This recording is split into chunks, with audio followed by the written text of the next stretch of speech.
Hello, another back with another vlog. তো আজকে সাথে একটি নতুন ভিডিও তো গাইস। আজকে হয়তো আপনারা জানেন গাইস যে আমি একটি মুভি বানাতে যাচ্ছি, এই মুভিটি আজকে সে তার ভাইকে আপনারা সাথে নিয়ে দেখুন। একটা পাপিষ্ট লোকের আমি কবর খুঁড়ে তার ভেতরে ঢুকে যায়। কি আসলে সে জানতে চাচ্ছে একটা মানুষ মারা যাওয়ার পর তাকে তার খারাপ কাজের জন্য কোনো একটু শাস্তি দেওয়া হয় কিনা। তো কবরে এবং আমার একটু গলাতে হালকা একটু সমস্যা আছে তো গাইস। তো আপনারা এখন শুনুন, আমি আবার মাইকটা বন্ধ করে দিই বাবা। তো গাইস শুরু করি। বন্ধ করে দিয়ে সেখানেই বসে অপেক্ষা করতে থাকে। এদিকে স্মৃতি যখন কবরের আযাব শুরু হবার জন্য অপেক্ষা করছে, ঠিক তখনই দেখা যায় বিশাল বড় একটা সাপ ওই কবরের দিকে যাচ্ছে। কিন্তু স্মৃতির ভাই, যার নাম ছিল আদিল, সে ওই সাপটাকে একেবারেই খেয়াল করে না। আসলে কবরের আযাব সম্পর্কে জানার এত আগ্রহ স্মৃতির ভেতরে ছোটবেলা থেকে এসেছে। কারণ ছোটবেলায় যখন সে তার বাবা মা আর ভাইয়ের সাথে তাদের বেকারির দোকানে কাজ করত, তখন একদিন তাদের দোকানে অদ্ভুত টাইপের একটা লোক আসে। দেখে মনে হচ্ছিল সেই লোকটা অনেক ভয় পেয়ে আছে, আর হেডফোন লাগিয়ে সে তখন কিছু একটা শুনছিল। এরপর লোকটা তার কাছ থেকে একটা ক্যাসেট বের করে আদিলকে দিয়ে বলে, এই ক্যাসেটটি আমি নিজে রেকর্ড করেছি, আমার তোমাকে ভালো লেগেছে, তাই এটা আমি তোমাকে দিয়ে যাচ্ছি। আর এখন আমি নিজেকে আল্লাহর পথে বিলিয়ে দিতে যাচ্ছি, তুমি ভুল করেও বাইরে এসো না, কারণ এটা অনেক বিপজ্জনক। তো এসব কথা বলে লোকটা বাইরে বেরিয়ে যায়। এদিকে ঠিক তখনই দোকানের ভেতরে থাকা একজন কাস্টমার ক্যাশ থেকে কিছু টাকা চুরি করে নিয়ে পালিয়ে যায়। সিথি তার বাবা মাকে টাকার ব্যাপারটা বলার সাথে সাথে তারাও দৌড়ে ওই লোকটার পেছনে যায়। কিন্তু ঠিক তখন হঠাৎ করে বাইরে থেকে বিকট একটা শব্দ হয়, আর তাদের চোখের সামনে বিশাল একটা বিস্ফোরণে অনেক মানুষ মারা যায়, এবং ওই বিস্ফোরণে আদিলের বাবা মাও সেখানে মারা যায়। আর যেহেতু ওই বিস্ফোরণের সাক্ষী ছিল আদিল এবং সিথি, তাই পুলিশ তাদের ভাই বোনকে থানায় নিয়ে আসে তাদেরকে জিজ্ঞাসাবাদ করার জন্য। তবে সেখানে আদিল তাদের সাথে ঘটে যাওয়া সব কথা বলতে গেলে সিথি তাকে কোনো কিছু বলতে নিষেধ করে। এরপর তারা দুজন বাড়িতে চলে আসে। আসলে সিথি জানতে চাচ্ছিল যে কি আছে ওই ক্যাসেটে, যার জন্য একটা মানুষ নিজেকে সহ এতগুলো মানুষকে মেরে ফেললো। বাড়ি ফিরে যখন সিথি ক্যাসেটটা প্লে করে, সেখান থেকে ভয়ঙ্কর চিৎকার ভেসে আসতে থাকে। আর এসব কিছু শুনে মনে হচ্ছিল কাউকে খুব বাজেভাবে টর্চার করা হচ্ছে। ঠিক তখনই একটা ভারী কণ্ঠে বলতে শোনা যায়, অর্থাৎ তোমার রব কে? লোকটা যখন ওই প্রথম উত্তর দিতে পারে না, তখন তাকে আরো অনেক টর্চার করা হয়। এই রেকর্ডিং শুনে তারা দুই ভাই বোন অনেক ভয় পেয়ে যায়, আর বুঝে যায় এটা কোনো কবরের আযাবের রেকর্ড করা অডিও। যাই হোক, এরপর দেখা যায় আদিল এবং সিথি দুজনেই তাদের বাবা মা মারা যাওয়ার কারণে এখন তাদের গ্রামের একটা এতিমখানায় পড়াশোনা করে। আর একদিন ক্লাসে পড়ার সময় সিথির সামনেই তাদের টিচার আলোচনা করছিল কবরের আযাব সম্পর্কে। তখনই সিথি বলে ওঠে, কবরের আযাব বলতে কিছু হয় না, এইসব কিছুই মানুষের বানানো কল্পনা। যারা খারাপ মানুষ দুনিয়ায় খারাপ কাজ করে, তারা দুনিয়াতেও বাহাদুরি করে যায়, এমনকি মৃত্যুর পরেও তাদের কোনো শাস্তি হয় না। আসলে তার কথা থেকে এটা বোঝা যাচ্ছিল যে তার বাবা মা মারা যাওয়ার পর থেকে সে ধর্মীয় বিষয়ের উপর আস্থা হারিয়ে ফেলেছে। কেননা যে লোকটা বোম ব্লাস্ট করেছিল, সে কবরের আযাবের হাত থেকে মুক্তি পাওয়ার জন্যই এই কাজ করেছিল। কিন্তু তখন টিচার তাকে বলে, তুমি বাচ্চা মেয়ে, তাই ভুল করছো, এখনো সময় আছে, তওবা করে ফিরে আসো। তো যাই হোক, এরপর ক্লাস শেষ হলে সিথি তার ভাই আদিলের সাথে দেখা করে। আসলে আদিল আর সিথি অনেকদিন ধরে এই মাদ্রাসা থেকে পালিয়ে যেতে চাচ্ছিল, আর তাই অবশেষে আজকে তারা মাদ্রাসা থেকে কিছুটা দূরে জঙ্গলের ভেতরে দেখা করে। আর তখন আদিল তার বোনকে জানায় এই মাদ্রাসা থেকে বের হওয়ার দুটি রাস্তা রয়েছে।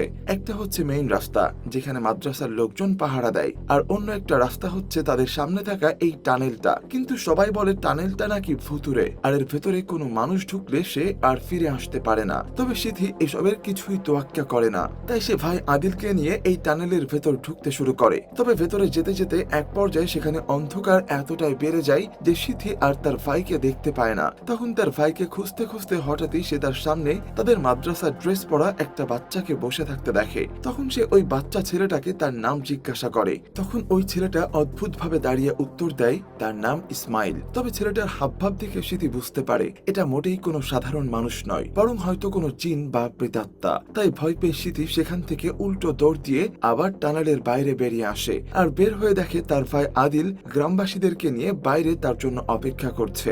তো যাই যাই হোক, এরপর তাদের দুজনকে ধরে আবারও সেই এতিমখানায় পাঠিয়ে দেয়া হয়। এরপর আমরা দেখতে পাই মাদ্রাসার হুমায়রা নামের একজন টিচার সিথিকে একটা লাল রঙের হিজাব পরিয়ে দিচ্ছে, কারণ এই মাদ্রাসায় কেউ যখন কোনো অপরাধ করে তাকে লাল হিসাবে চিহ্নিত করে থাকতে হয়, যাতে সবাই বুঝতে পারে সে কোনো অপরাধ করেছে। তবে হিজাব পরানোর সময় সিথি গতদিন টানেলের ভেতর দেখা সেই ইসমাইল নামের ছেলেটার ব্যাপারে ম্যাডামের কাছে জিজ্ঞাসা করে, কিন্তু ইসমাইলের নাম শুনে ম্যাডাম হুমায়রা বেশ অবাক হয়। সে কিছু একটা বলতে যাচ্ছিল, কিন্তু তার আগে সেখানে মাদ্রাসার বড় ম্যাডাম চলে আসে।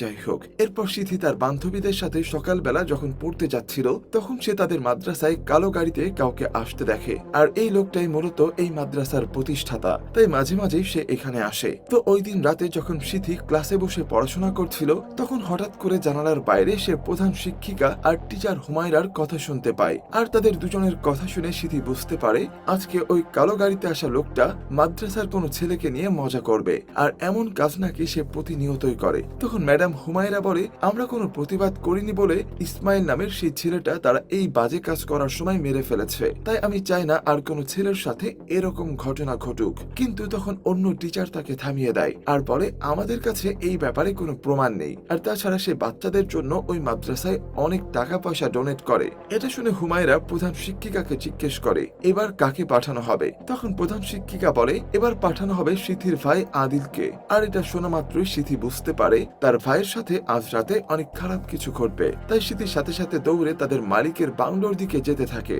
আর সেখানে দূর থেকে সিথি ভেতরে বসা আদিলকে দেখতে পায়, কিন্তু তারা কাছে যাওয়ার আগেই সিকিউরিটি তাকে ধরে ফেলে। অন্যদিকে বাড়ির ভেতর থেকেও একটা হাত এসে আদিলকে রুমের মধ্যে টেনে নিয়ে যায়, আর দরজা বন্ধ করে দেওয়া হয়। সিথিকেও একটা আলাদা রুমে বন্দি করে রাখা হয়। সে অনেক চেষ্টা করে জানালায় থাকা কাঠগুলোকে খুলে সেখান থেকে বের হওয়ার, কিন্তু এই চেষ্টার কারণে তার হাতের নখ উঠে যায়। তারপর বহু কষ্টে সে জানালার কিছু কাঠ খুলে সেখান থেকে বের হয়ে আসে। বাইরে বের হওয়ার সাথে সাথে সে দেখতে পায় তার সামনে টিচার হুমায়রা দাঁড়িয়ে আছে। আসলে সে এখানে সিথিকে সাহায্য করতে এসেছিল। একটা ব্যাগে করে হুমায়রা সিথিকে কিছু খাবার, একটা টর্চ আর কিছু টাকা দেয়, আর এগুলোকে নিয়ে তাকে বলে এখান থেকে পালিয়ে যাও। সিথি পালানোর সময় সেই মালিকের গাড়ি আসতে দেখে, আর সে বুঝতে পারে এর মধ্যে তার ভাই আদিলও আছে, আর তাই সে ড্রাইভারকে কনফিউজ করার জন্য একটা ঢিল ছুঁড়ে মারে। কি হয়েছে এটা দেখার জন্য ড্রাইভার যখন গাড়ি থামিয়ে বাইরে বের হয়, এই সুযোগে সিথি তার ভাইকে নিয়ে সেখান থেকে পালিয়ে আসে। আর এবারও বাধ্য হয়ে তাদেরকে সেই ভুতুরে টানেল দিয়েই বাইরে যেতে হবে। তারা যখন টানেলের ভেতর দিয়ে আগাচ্ছিল তখন আদিল কেমন যেন একটা ঘোরের মধ্যে ছিল। আসলে তার সাথে একটু আগে যা হয়েছে সেটা যে কোনো বাচ্চাকেই মানসিকভাবে ভেঙে দেবে। কিন্তু তারা দুজন যখন অন্ধকারে এগিয়ে যাচ্ছিল হঠাৎ করে আবার সিথি পাশে আদিলকে দেখতে পাচ্ছিল না, আর তার সামনে আবারও ইসমাইলের আত্মা চলে আসে। তাই সিথি ভয় পেয়ে আবারও আদিলকে খুঁজতে খুঁজতে দেখে আদিল নিজেও ভয়ে তার দুই কান বন্ধ করে বসে আছে। সিথি এসে আদিলকে নিয়ে টানেলের অন্য প্রান্ত দিয়ে বের হওয়ার চেষ্টা করে। বেশ কিছু দূর দৌড়ে আসার পর তারা চোখের সামনে আলো দেখতে পায়। এখানে দেখে মনে হচ্ছিল তারা হয়তো অন্ধকার দুনিয়া থেকে আলোতে প্রবেশ করেছে। এরপর অনেকগুলো বছর কেটে গেছে। সিথি আর আদিল তারা দুজনেই এখন অনেক বড় হয়ে গেছে। সিথি এখন একটা বয়স্ক আশ্রমের নার্স, আর আদিল মৃতদের গোসল করানো থেকে কবর পর্যন্ত সব কাজগুলো করে থাকে। চলুন এই আশ্রমের কিছু মানুষের সাথে আমরা পরিচিত হই, কারণ তারা গল্পের সাথে ওতপ্রোতভাবে জড়িত।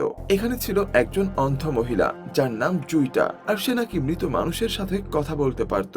আর সেখানে ছিল একটা বয়স্ক দম্পতি যাদেরকে মিস্টার নানি এবং মিসেস নানি নামে ডাকা হতো। তারা দুজন এই আশ্রমে রোমান্টিক কাপল ছিল।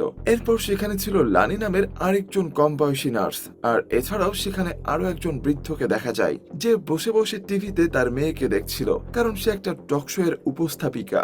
এরপর দেখা যায় সিথি মিস্টার হোয়াইট রুমে খাবার দিতে এসেছে, কিন্তু সে দেখে মিস্টার ওয়াইহু বাচ্চাদের মতো কান্না করছে আর বলছে আমার মা কোথায়। ঠিক যেমন বাচ্চারা মাকে কাছে দেখতে না পেলে কান্না করে, ঠিক তেমনি সিথিও তখন বাচ্চাদের মতো ট্রিট শুরু করে দেয়। কিন্তু অবাক করা বিষয় হচ্ছে সিথিকে দেখা যায় হোয়াইর এই কান্নার মোমেন্টগুলো সে ভিডিও করে রাখছে। কিন্তু কেন?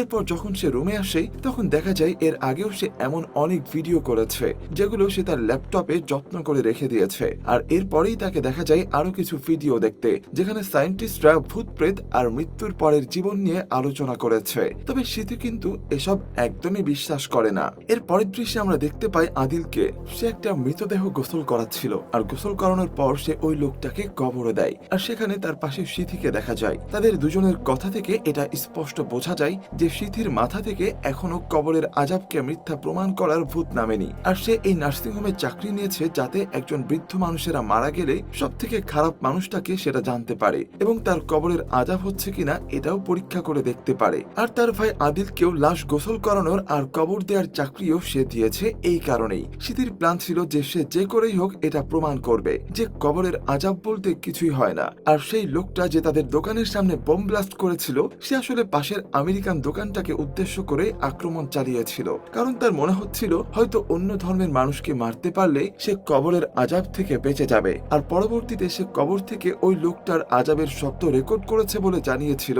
সেই কবরটাও তারা খুঁজে বের করেছে, কিন্তু এখানে কোনো আযাবের প্রমাণ তারা পায়নি। আদিল তখন সিথিকে বলে, এসব কিছু অনেক বাড়াবাড়ি হয়ে যাচ্ছে, তুমি তো নিজেই এতগুলো কবর দেখেছো আর তুমি দেখতে পাচ্ছ যে এগুলোতেও কোনো আযাব হচ্ছে না, তাহলে এটা তো সবাইকে জানাতে পারো। কিন্তু সিথি বলে, এভাবে জানালে কেউ আমাদের কথা মানবে না, তাই অবশ্যই আমাদেরকে এর পক্ষে প্রমাণ জোগাড় করতে হবে। আদিল তখন জিজ্ঞেস করে, তাহলে টানেলের ভেতর ইসমাইলকে তো তুমি নিজের চোখে দেখেছো, সেটাও কি এখন অবিশ্বাস করবে? তখন সিথি বলে, ওটা হয়তো আমাদের হ্যালুসিনেশনের কারণে হয়েছিল। তো আদিল এটা শুনে আর কথা বাড়ায় না। তখন সিথি বলে, আমি এমন একজন মানুষকে চিনি যে সব থেকে বেশি পাপিষ্ঠ ব্যক্তি, আমি তার মৃত্যুর জন্যই অপেক্ষা করছি। আদিল যখন জানতে চায় লোকটা কে, সিথি তাকে কিছুই বলে না। যাই হোক, রাতে যখন আদিল বাড়ি ফিরে আসে, আদিলের স্ত্রী লালা তাকে বাড়ি থেকে বের করে দেয়, কারণ আদিল প্রায় তার কাজ আর সিথির সাথে অদ্ভুত সব কারণে ব্যস্ত থাকে। সে ঠিকমতো তার স্ত্রীকে সময় দেয় না, তাই তার স্ত্রী তাকে ডিভোর্স দিয়ে দিতে বলে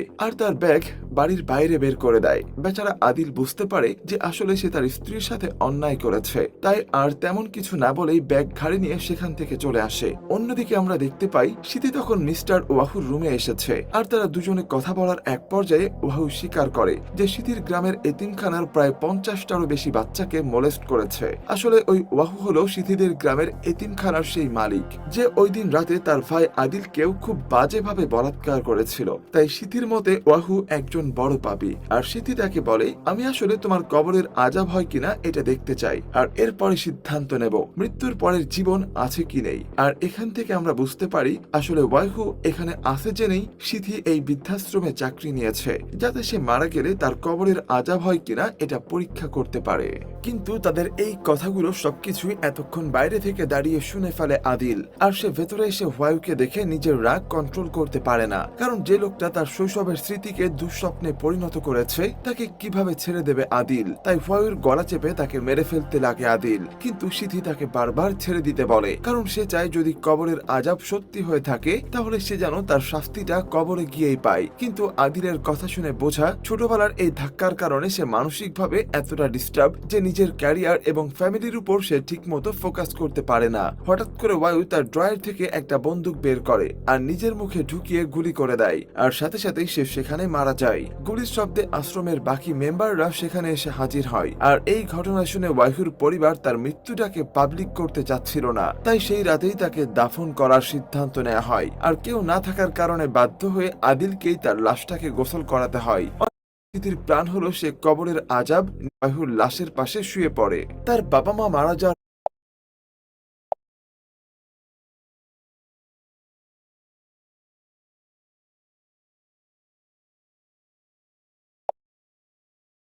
তো গাইস, আজ পর্যন্ত যেটুকু আমি বাকিটা বললাম না গাইস, কারণ এখন রাত হয়ে গেছে গাইস। আমাদের এখানে 11টা, রাত্রে 11:43 বাজে। তো আমি আর কিছু বললাম না। আল্লাহ হাফেজ, আসসালামু আলাইকুম। আপনারা অন্য কোনো ভিডিও থেকে দেখে নিন, আর আমি ভিডিও ইয়াটা বলে দিতেছি। আগে দেখেন, তারপর আমি বলতেছি। যে কবরে আযাবে রেকর্ড করার জন্য মেটা এতটুকুই। বাকিটা দেখে নিন গাইস। আসসালামু আলাইকুম।